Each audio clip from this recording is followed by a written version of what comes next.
Begin by opening your web browser and navigating to the Figma website. Once the website loads, focus your attention on the top right corner of the page where you will see the option to log in. Click on the login option to begin the process of accessing your Figma workspace. After clicking login, proceed by selecting the option that allows you to continue with Google. This step is designed to simplify the authentication process by using your existing Google account credentials. When prompted, choose your desired Google account from the list presented to sign in. This selection will authenticate you and grant you access to your projects within Figma. Once you have successfully signed in, the next stage involves going directly to your project. Make sure you locate and open the project that you intend to work on.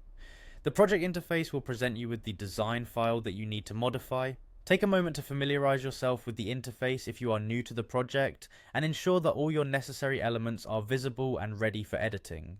With your project open on the screen, focus on the design elements that you wish to modify. Using your mouse or selection tool, highlight the specific elements that need transformation with the auto layout feature.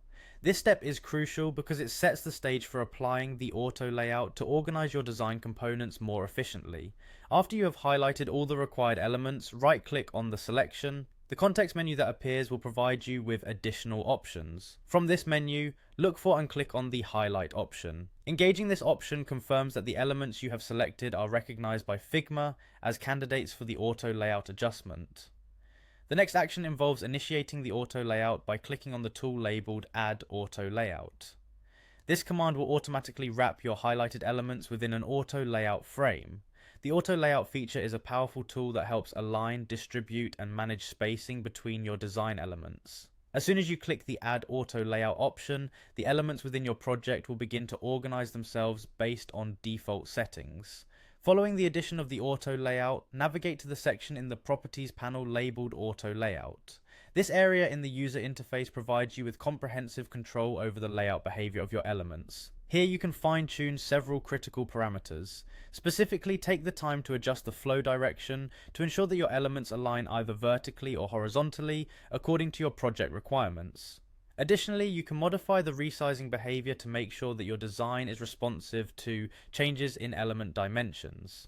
In this Properties panel, you also have the option to customize the alignment of your elements, set the gap between them, and adjust the padding around the content.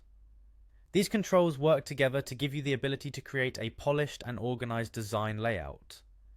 By carefully manipulating these settings, you can achieve a professional and clean look in your design that is both functional and visually appealing. This concludes the tutorial on practicing auto layout in Figma. Each step from signing into the website to adjusting the auto layout properties has been explained to ensure clarity and ease of use. Enjoy the process of refining your design with these powerful Figma tools.